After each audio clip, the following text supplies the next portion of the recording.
read it. The first question is, how is beauty in this excerpt of poetry like or not like what Edmund Burke would see as beautiful? I had to reread what Burke's view on beauty was, which was basically that he thought that beauty works the same way for everyone, and things, like everything that is beautiful, we would all see obviously as the same, unless something had gone wrong with our like taste buds. And he spent his time looking at things that he thought we would all agree on as generalizations. And then he thought that beautiful things gave us pleasure and they were not threatening. He felt that we felt love towards things that were beautiful. And near the end of his work, Burke actually talks about how beautiful things are our eyes, ears, skin. So that was his view. So go ahead. Sorry, no, you go, Alexis. Okay. I think that they were kind of similar just because I feel like a lot of this talked about physical beauty. Like the story talked a lot about physical beauty, and like they talked about Cupid's wings and like, I don't know, all that kind of stuff. And just how everyone was like kind of like in awe of, I don't know how to pronounce the lady's name, but in awe of her beauty. And so I think that it kind of was similar because I feel like that was a lot of Burke's perspectives, and also because Burke kind of thought that like everyone should think the same way. And in this story, they kind of did, like everyone thought that she was like unbelievably beautiful. So I feel like it kind of went hand in hand.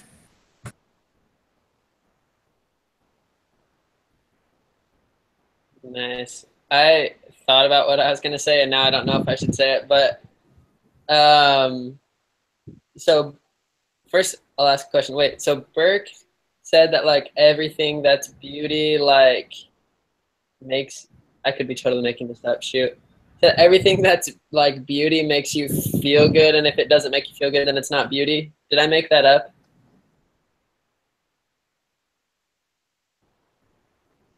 Close. That's like one way of putting it, yeah. Okay, for some reason I felt like I got that point. Maybe I totally made that up. But like I know that like in the story there was the beauty of this girl and whatever, but there was like a lot of like pain associated with it. And so that might, like, if what I was thinking was correct, then that would kind of go against him, because it's like, if it's beauty, then it's pleasing and like good and da da da da. But like this beauty was causing some like pain with everybody in the mix. I don't know. No, I actually think that's a really good point. Like, I didn't think of that actually until you said that, but that totally makes sense because like he did say a lot of things about like beauty being all good things kind of, and in the story beauty was kind of like almost a negative thing in some ways. So yeah, I definitely see what you're saying there. Okay, I agree on what you guys just Alex is too. These two poems talked about more like the focus on the physical appearance, and it's kind of similar to what Burke shared in the last article. He shared about smoothness as one of the qualities of beauty. Am I right? And in those, these two, they even discuss about smoothness in their poems. So I think they are similar. They discuss same qualities about beauty as well. So. Okay, Tanner, so I can understand what you're trying to say. Were you saying like because it was negative, it was not like Burke's view because it was speaking in a negative tone about the beauty? I want to answer your question really bad, but I don't even know if I understand what I just said. But like kind of what I was thinking, like really simply, was just that like I remembered him talking about how like kind of how Alexis put it, actually, like beauty is everything good, and like in this case beauty was something good, but that like beauty was like causing harm, like there was like the envious or like what's her name, Venus, like it was making her all pissed off, and so it was like causing all that. And then like I don't know, and then like the whole thing with Cupid and how like he had to go away and whatever. But yeah, so that is all. Okay, so that makes more sense. I was like trying to follow, but this is confusing regardless. So I think that like I understand that there is like a darker overtone, not dark, but like what's the right word, like sad overtone of this poem. And I think it's because so I don't know, I kind of went ahead, like not ahead, but I went deeper into the reading and like looked up some stuff on like YouTube because I'm a visual learner, and so I kind of like watched some like short explanations too. And basically like Psyche's dad is kind of like nervous that his daughter isn't married, so I think that she's also getting nervous because she feels the like that's her duty, is to get married as a woman, and she's like, oh, what do I do? But like men are nervous to talk to her because she's intimidating because of her beauty. And that's why the dad goes and tries to like figure out from the oracle who she's supposed to marry. And then I feel like, so she's got this sad undertone, but then I feel like Cupid also is sad because his mom gives him an order, and then he goes and he not only disobeys the order, he like goes and does the exact opposite and pricks himself. And so he's like, but he's sad because she can't see him. He has that celestial mist that protects him. So I think it's interesting because they're both sad because these things are beautiful, and like Psyche is beautiful, so that makes him love her, but then he can't really have her because he's a god and she's a human, and so he's torn, and then he ends up saving her, and that goes into the whole story. But this section just talks about like, I feel like the conflict that both of them have, and especially, sorry, I'm going really long. I'm like working this out in my mind too. The conflict too is that he pricks himself on his like neck or something, and then like drips on her or something. And so I feel like she has a part of the spell on her, and that's why she keeps, I feel like at the end it kind of talks about, it's like the last stanzas, it talks about her troubled soul and how she has these dreams of terror and delight. And I think it's because she's been pricked and she's fallen in love, but she can't see who that is or what that is, and so it's just this like confusing pull. And then she's got the pressure from her family. So I think it goes along with Burke's, has different tones than what from Burke's views. Okay, I'm so glad you just clarified all that, because I feel like when I read the poem, it went like in one ear and out the other. Like I could not understand the poem to save my life, but the story I kind of got. So wait, okay, I need to clarify some things though. So Cupid and the beautiful lady, are they brother and sister, and then Venus is both of their moms? Or like, I don't understand, like how did that, I don't think I'm right, but I don't know. I was so confused.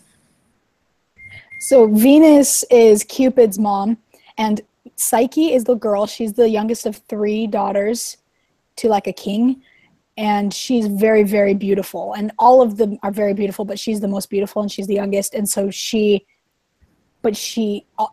all the men are kind of like intimidated by her, so she hasn't gotten married, and so she doesn't, the dad is like, I don't know what to do, like how do I get her married? But then second separate story, Venus is so mad because they're not celebrating and worshiping Venus, who is the goddess of beauty, and they're kind of like treating this Psyche girl as like a celebrity, so they're kind of like worshiping her.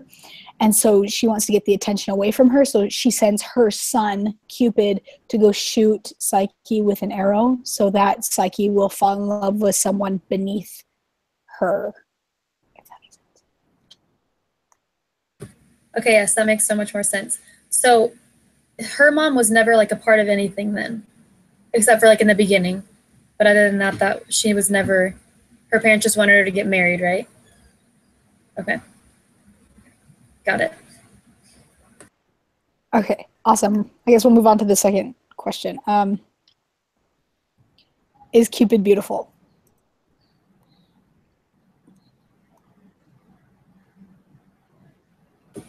All that I really remember on that is whenever she like lit it up or whatever, or brought the lamp to him, and she thought that she was going to be like this crazy beast, but he like in fact wasn't. He was like beautiful and he had like pretty wings and stuff. So I would say that he was, but I don't know if that's just because she was in love with him because of the whole arrow thing, or if he really was. But I assume that he really was, because it never said that he was like any kind of beast or anything like everyone like had thought that she would be with. I don't know.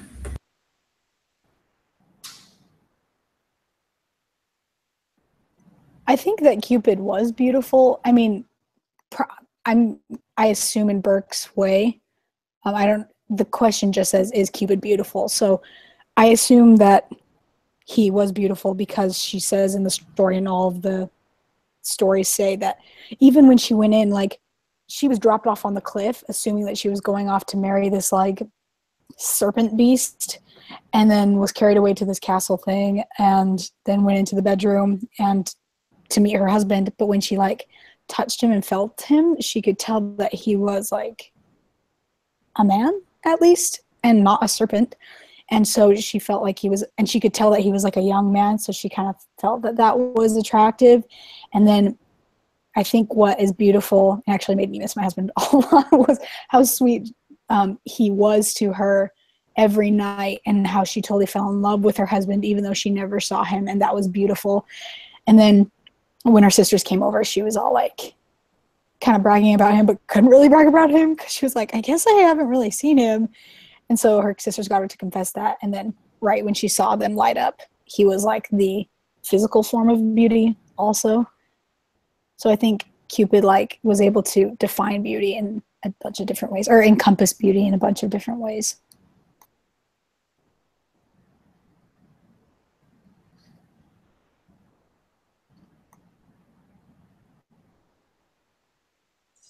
So I also agree. Like, I think that, like, I didn't even like doubt, like, because she says like, oh, it was the most beautiful thing, and his wings and his ringlets and all this stuff, you know.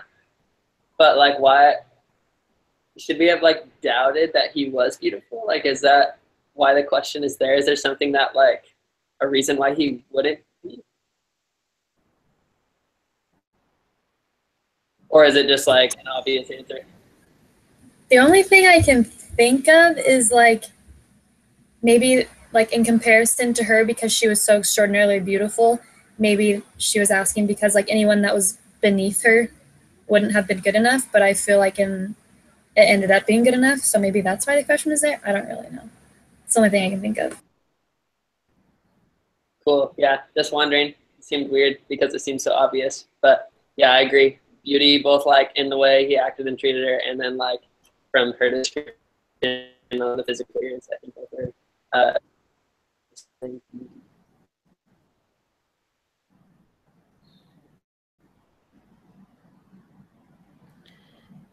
Okay, I agree as well. I think Cupid is beautiful. And the reason why I agree that Cupid is beautiful because I find it also similar to the qualities that Burke discussed in his article. There is a line in the poem of Cupid. It talks about gracefulness and those, and that's an evidence for me that Cupid is beautiful. So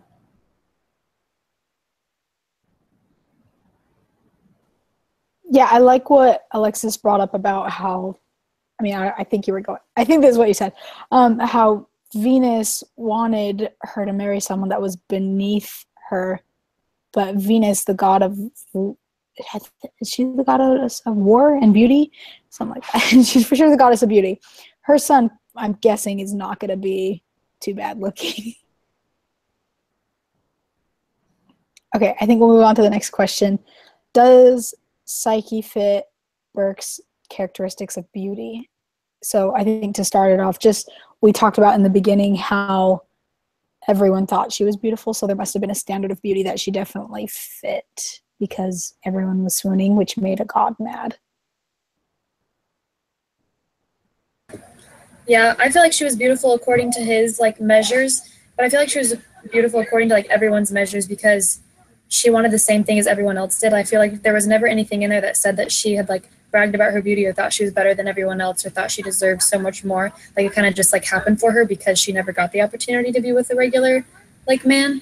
And so I think that even like for what Burke thought and for what we would think today, I feel like personality wise too, like she was beautiful in all aspects because even when Cupid had left and everything, like she did everything that she could. Like she kind of humbled herself, I feel like, and she did all the tasks that she was asked to in order to like get him back.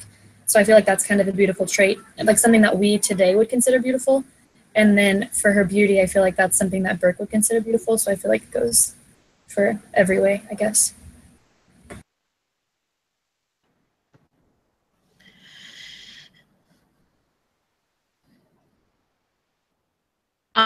okay, that's the same as me. Psyche, is that what you call it? Her name, Psyche. So it fits in with Burke's definition of beauty. And even though in the poem it doesn't use the exact same words such as graceful and smooth as Burke's used, but then it described the appearance, his appearance, such as, I quote from the poem, it says, her radiant eyes are downy slumber sealed in light transparent veil along a thread and so forth. So I think according to this quote that I take, she meets Burke's definition of beauty in various ways. So that's it. I think you guys covered it all. Yeah, the whole thing talks about her beauty, like physical appearance, and like her like setting the standard, which Burke talks a lot about, and spot on. So. I like what you guys said. I think it was Alexis brought it up that like she was clearly beautiful. I didn't realize this. So she was beautiful on the outside, but nowhere in the stories does it say that she wasn't beautiful on the inside, and that she had the character traits to go and humble herself, and she wasn't like, I can find someone else. She was like, no, I lost my husband. And she wasn't entitled about her beauty.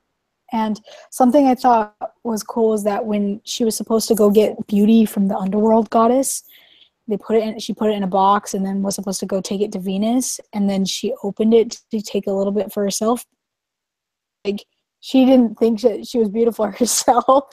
And I was like, what, you idiot? Do you see what's going on in this story? But so I thought that was cool that it shows into her own psyche, which is fun because that's her name. Oh, so everything I heard online was that her name was pronounced Psyche. I don't know if that's actually correct, but that's what everyone online is, how they're pronouncing it. So, and her name means soul. So maybe she has a beautiful soul. Maybe that's the point. And going much back for the back, it said, one of Burke's things said that beautiful things we feel love towards them and they give us pleasure, and then their baby's name ended up being Pleasure. So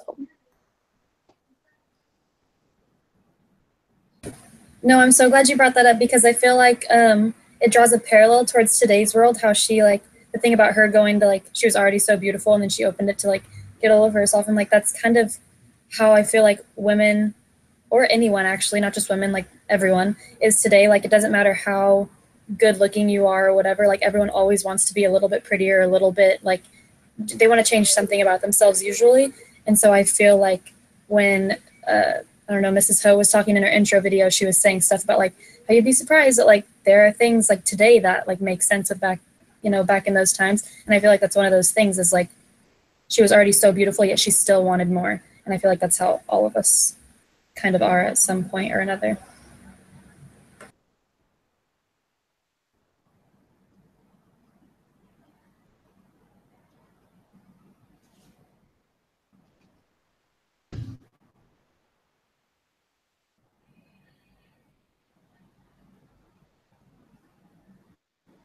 So just like one last thing on that question, this article that I had started reading yesterday, but just kind of finished, talks about how like Burke sets like an unrealistic standard for beauty, which I didn't really like think about, but like that's kind of like exactly what Psyche is. It seems like if she's outdoing Venus, then like maybe it is like this unrealistic, like she's this ultimate beauty, like no one can ever be as beautiful as her, kind of a thing. But I didn't really think about that before. But yeah. Side note. that's cool too, because in a lot of the artwork of like, I mean, this is a huge famous story. I mean, we have Valentine's Day from like Cupid and all this kind of stuff. But all of the paintings, you would think they're like, all the paintings of Psyche are not what we probably would now. I mean, now there's a lot more acceptance as to like body shapes and stuff, but like back then beauty was like being a little more round and plump and very, very fair and golden curls and stuff. So all the paintings of her are kind of like a lumpy, really white lady. So definitely beauty like has, I don't know, we talked about this in the last Google Hangout, but beauty has different things in every generation that are important. It evolves. I know what you're saying.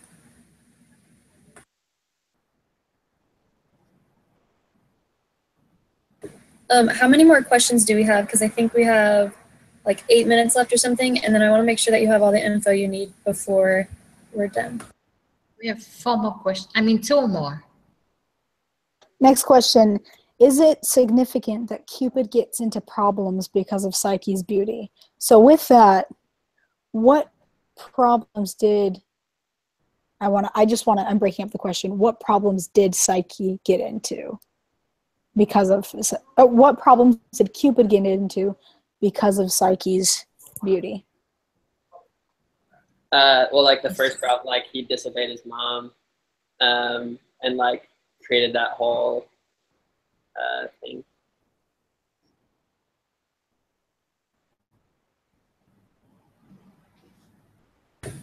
Yeah, I feel like even like the way he disobeyed his mom was an accident. Like he almost didn't have any control over the effect of the beauty had on her or had on him.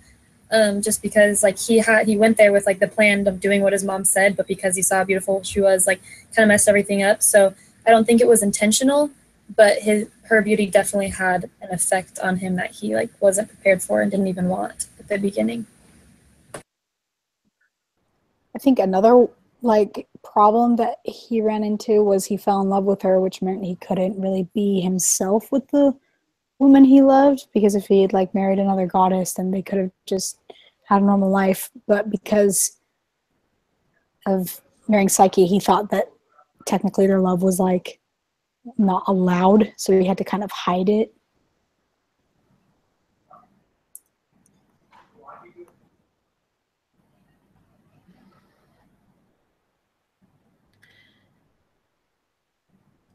So I agree. I think that there are some significance that Cupid gets into trouble because of beauty.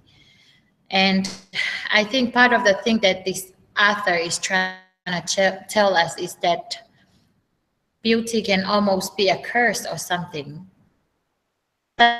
Sometimes, like, we know it ourselves that sometimes we let ourselves be blinded with beauty, I think, and not see what lies beneath that physical appearance of a person.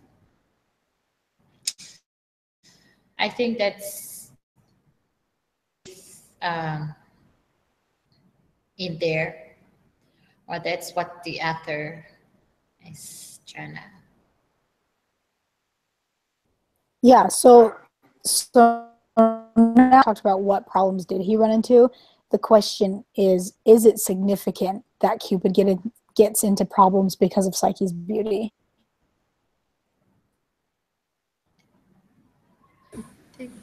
I can see how it would be significant and how it draws a parallel to today's world because, kind of like you were saying, like you can be blinded by beauty, I guess.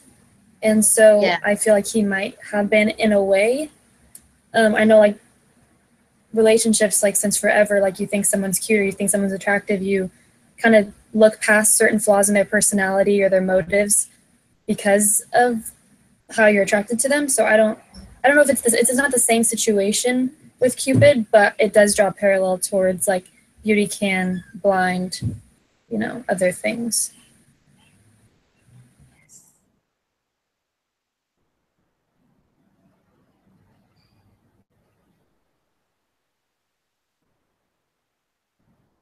Sorry, I'm trying to wrap my head around why she asked this question. Is it significant that Cupid gets into problems? I feel like I don't have a good grasp on how to answer that, honestly. Yeah, I know. I don't know the significance behind, I don't know why it being significant or not significant would be important to know. So it's kind of hard to answer.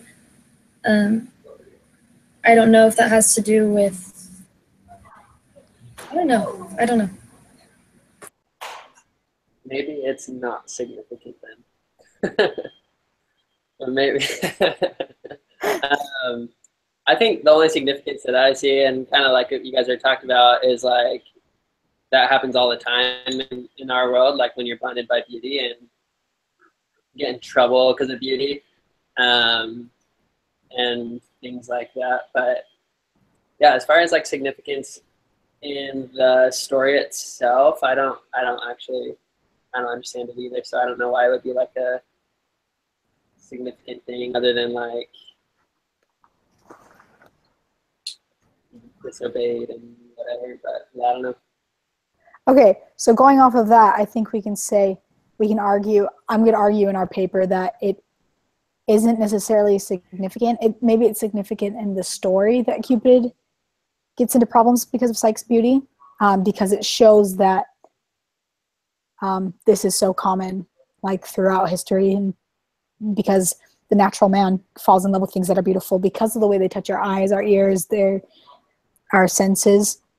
Which when he in this poem, when he first meets her, he's like, wow, everything about her, and describes it. So maybe I'm gonna argue it's not significant because common. That's just the reaction to beauty that can happen. Okay. I think that's a good stance, and especially because I just like thought of this as you were talking, but how they kind of met each other in the dark, and so I feel like they developed those feelings even before like she knew what he looked like. So I think that it would I agree, like maybe argue that it's not significant. Okay.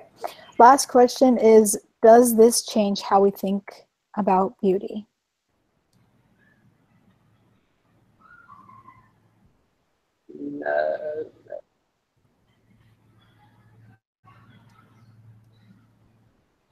Sorry. I was gonna say no, not really. Like, well, like so based off that just that previous example, like that, like you were saying, like it's not really significant. Like that's kind of expected for people to like mess up. Like, oh, I was gonna do it, but then like, oh, she was so beautiful, and so I didn't. So that part like doesn't really change my views, but like maybe something along like how she knew that he was beautiful without ever seeing him, kind of a thing. Like you don't have to like look at someone's physical, like from her point of view, like you don't have to look at somebody and how they look in order to tell that they're beautiful. So maybe that would be something different. Yeah, same. I would say no, just because if anything, I would think the way I thought of beauty, this only made it stronger because I feel like it goes with everything that I know. So I would say that it doesn't change the way I feel about beauty or the things I know about beauty. Yeah, I agree. I feel like if anything, this just confirmed what we all think and society thinks about beauty, and it shows that this is like a very old concept, and that, like, I mean, we think of God as like his feelings are more. I mean, his feelings are very tempered, but the Latin gods were very, or the Greek gods were very like human-like in nature, and they have the natural man within them, and they show, like Venus shows envy, and Cupid shows love, maybe lust initially that turns into love, or maybe because I think what he does is like he falls in love with her and follows her for a while before making her his wife and taking her away. So I think he falls in love with her, but then only just continues to fall in love with her by following her and watching her. So I think that this just shows that we all have, like, this is society's thoughts on beauty, and this is just something that's been throughout history.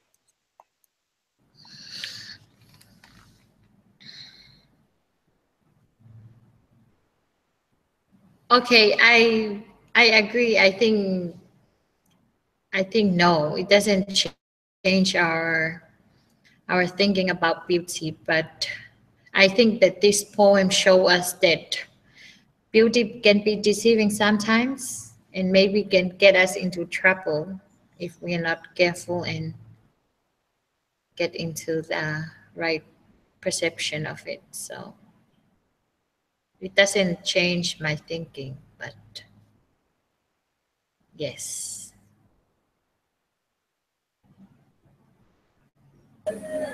Okay, cool.